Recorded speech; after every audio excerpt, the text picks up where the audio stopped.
Hey guys, চলো আজ যে ভিডিওটা শেয়ার করব না, সেটা আমার নিজেরই খুব পছন্দের। দেখো এখানে আমি ব্ল্যাক পেপার বার করে নিয়েছি, কারণ আমি এখানে ফ্লাওয়ার বানাবো। আর বিশ্বাস করো, অ্যাক্রিলিক বা ফেব্রিক দিয়ে ফ্লাওয়ার তৈরি করতে না ভীষণ স্যাটিসফাইড লাগে। আর আমি যেই প্রথমে পুরোটা দেখালাম না, কারণ ওইটা অন্য আরেকদিন দেখাবো। আর তোমরা কমেন্ট সেকশনে জানাও এগুলো দেখতে চাও। মানে এতদিন আমি অ্যাক্রিলিক দিয়ে কী ফ্লাওয়ার বানিয়েছি, ওখানে সেইগুলোই রয়েছে। আমি সেই কবে নিয়েছিলাম জানো, 2 বছর আগে আমি কিনেছিলাম এই ব্ল্যাক পেপার, এখনও শেষ হয়নি। এর মধ্যে 20টা ছিল, মানে আমি 20টা ফুল আঁকিনি ভাবো। তবু যে কটা এঁকেছি সে কটা আমার নিজের খুব পছন্দের। তোমরা দেখতে চাইলে বলো, আমি দেখাবো। বিশ্বাস করো, তুলিগুলো যদি একদম ঠিকঠাক হয় না, তাহলে এই ফুলগুলো করতে ভীষণ ভালো লাগে। তো আমি সেই রকমই একটা ফুল নিয়ে বসে পড়লাম। আর দেখো, ইয়েলো আর হোয়াইটের কম্বিনেশন দিয়ে ফুলটা এত সুন্দর লাগছে, কি বলবো। আমি এখানে পুরোপুরি বিস্তারিত দেখিয়েছি, মানে কোনো বিগিনার্স যদি এটা দেখো তাহলে খুব সহজে করতে পারবে। কারণ এটা দেখে মনে হচ্ছে সোজা, কিন্তু তুলিগুলো কিন্তু এত সহজেও ইজিলি আসে না। অনেক দিন পর যখন আমি ফ্লাওয়ারগুলো করতে বসেছি, তখন আমারই তুলিরটা নাচছিল না। আমি অন্য আর একটা পেজে করে তারপর করলাম। দেখো এখানে আমি 2 টাইপস ফ্লাওয়ার্স দেখাবো, মানে 2 ডিফারেন্ট টাইপস আর কি, এটা আর একটা।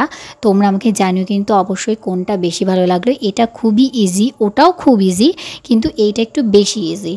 দেখো, মিউজিক দিয়ে ভিডিও পোস্ট করতে আমার ভালো লাগে না, কেন জানো তো? কারণ আমি ভয়েস ওভার দিলে মনে হয় আমি নিজের সাথে নিজে কথা বলছি, আর অন্তত 2000 মানুষ তো আছে আমার কথা শোনার জন্য, এই ভেবে। তো যাই হোক, দেখো আমি তারপর পাতাগুলোতে না একটু হোয়াইট আর গ্রিন মিশিয়ে নিয়েছিলাম, কারণ পুরোপুরি হোয়াইট দিলে একদম সাদা সাদা লাগছিল। তো যাই হোক, এটা একটা ফ্লাওয়ার আমার তো ভীষণ পছন্দ হয়েছে। এটা হচ্ছে 2 নম্বর ফ্লাওয়ার। এটা আমি প্রথমে সার্কেল করে নিয়েছি। আর দেখো, আমি বললাম না তুলি দিয়ে টানা অতটাও সোজা না, হ্যাঁ এতটাই অসুবিধা হয়। তারপর আমি বুঝলাম যে না, ওই তুলি দিয়ে হবে না, আমাকে মোটা তুলি নিতে হবে, ব্যাস। তারপর এই দেখো, প্রথমেও কিন্তু হচ্ছে না, তারপরে ঠিকঠাক করে হবে, দেখতে থাকো। তোমরা পেন্টিং করতে গিয়ে কারা কারা এরকম অসুবিধার মধ্যে পড়েছো আমাকে জানিও তো। আমি তো সর্বদাই এই অসুবিধায় পড়ি, মানে ফ্লাওয়ার করতে গেলে আমি কিছুতেই প্রথমে তুলি ঠিক করে নিতে পারি না, আর পরে আমাকে অসুবিধায় পড়তে হয়, মানে ভুলভাল হয়ে যায়। দেখো সার্কেলটাই এই পাশে ছোট ছোট পাপড়ি হয়ে গেছে, এই পাশে বড় বড়। ফুল করতে গেলে আমার এই প্রবলেমটা হবেই। তো যাই হোক, তারপর আমি ওই যে সুন্দর বক্সের যেই অ্যাক্রিলিকের কালার, মানে ফেব্রিক কালারটা ছিল, আমি সেখান থেকে সব থেকে সুন্দর পিঙ্কটা আমি নিয়ে নিলাম, তারপর করে দিলাম। আচ্ছা তোমরা এখানে বলো তো, পিঙ্ক না দিয়ে অন্য কালার দিলে কি বেশি ভালো লাগতো? আমার মনে হচ্ছে যেন একটু ডিপ দিলে বেশি ভালো লাগতো। পিঙ্কটাও খুব খারাপ লাগছে না। তোমাদের মতামতটা জানিও, তোমাদের মত কি বলে। তো যাই হোক, তারপর আমি এইটা দিচ্ছিলাম তুলি দিয়ে। ওই যে তুলি কিছুতেই আমি ফ্লাওয়ারের ঘোরাতে পারি না, তারপর আঙুল দিয়ে দিলাম।